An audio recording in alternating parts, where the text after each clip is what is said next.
Hello everybody. आज हम पढ़ेंगे ग्लोबलाइजेशन एंड इंडियन इकोनॉमी। आज इस चैप्टर को हम एनसीईआरटी के लेटेस्ट सिलेबस के अकॉर्डिंग कंप्लीट करेंगे।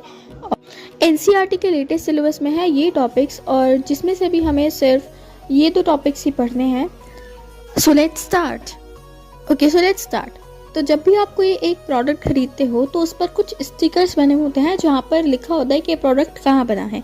For example made in India, made in China, made in USA. But have you ever wondered कि बाकी कंट्रीज से ये गुड्स हमारे कंट्री में कैसे इंपोर्ट होते हैं? इसका वन वर्ड आंसर है ग्लोबलाइजेशन।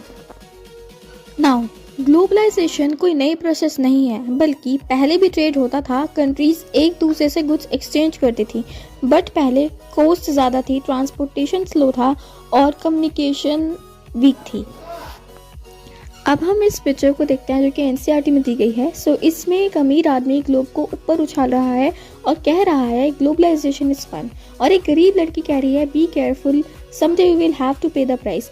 इसका मतलब कि globalisation is really important and we have to manage it carefully.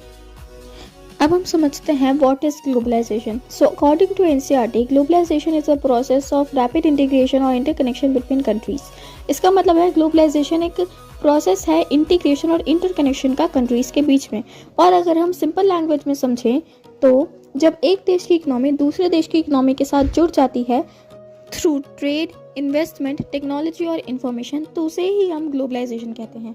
Now अब एग्जांपल ले लेते हैं आपके मोबाइल का ही।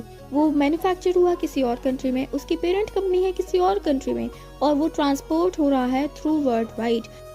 अब हम देखते हैं role of MNCs, multinational companies. So multinational companies globalisation का इंजन होती हैं। बट वो होती क्या है? जो कंपनीज एक से ज़्यादा देशों में काम करें, प्रोडक्ट या सर्विस दुनिया भर में स्प्रेड करें, उन्हें कहते हैं मल्टीनेशनल कंपनीज। आपकी एनसीईआरटी में ये एग्जांपल दिया हुआ है car manufacturing plant Ford Motors का, जो कि इंडिया में सिर्फ कार प्रोड्यूस नहीं करता है, लेकिन वो अपनी कार्स को अलग अलग कंट्रीज में एक्सपोर्ट भी करता है। और कार्स के साथ साथ वो कार के कंपोनेंट्स को भी अलग कंट्रीज में एक्सपोर्ट करता है, उनकी खुद की कंपनीज के लिए जो अलग अलग कंट्रीज में सेटल्ड हैं।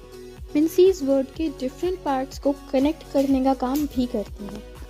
Now we will see factors that have enabled globalisation.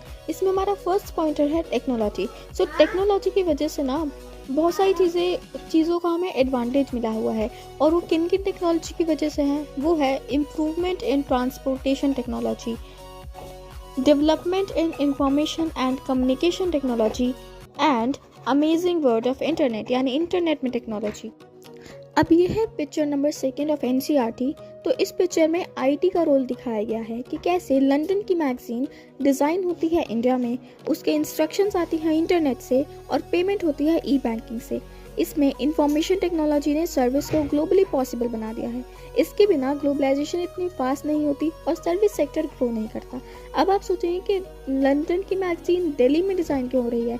इसके कुछ रीजंस हैं, जैसे कि दिल्ली में लेबर का चीप होना और रॉ मार्केट का इजीली अवेलेबल होना। टेक्नोलॉजी के बाद जिसने ग्लोबलाइजेशन को एनेबल किया, उसका सेकंड रीज़न है liberalisation of foreign trade and foreign investment policies. But क्या आपको पता है कि आज़ादी के बाद गवर्नमेंट ने इंडिया के ट्रेड पर, इंपोर्ट एक्सपोर्ट करने पर रिस्ट्रिक्शंस लगा दी थी, जिससे बाकी कोई और कंपनी आकर इंडिया को कॉलोनाइज ना कर पाए। बट और इसका एक ये भी रीज़न था कि इंडिया के जो नए नए ट्रेडर्स थे जो वहाँ से उभर के आ रहे थे आज़ाद होने के बाद, उनको मार्केट में कोई हेवी कंपटीशन ना मिल पाए। बट 1990 के बाद गवर्नमेंट ने ये जो भी रिस्ट्रिक्शंस थे इन सबको रिमूव कर दिया था, बिकॉज दे नो कि अब उनके local traders they are ready to compete and import and export easy हुआ। नाउ ये जो डेफिनेशन मैंने ग्रीन में लिखी हुई है, they are exam ready definitions. Now we will see summary of the chapter. हमने चैप्टर में क्या क्या देखा कि ग्लोबलाइजेशन दुनिया की इकोनॉमीज को जोड़ते हैं। इस प्रोसेस में एमएनसी सेंट्रल रोल प्ले करती हैं। एमएनसीज प्रोडक्शन को कई कंट्रीज में स्प्रेड करती हैं, and technology and liberalisation globalisation को फास्ट बनाते हैं। और एनसीईआरटी के लेटेस्ट सिलेबस के अकॉर्डिंग हमें यही दो टॉपिक्स पढ़ने थे जो हमने पढ़ लिए। And with this note, we have come to an end of the chapter. So thank you all who have been till the end of the chapter. Thank you. and don't forget to subscribe my channel.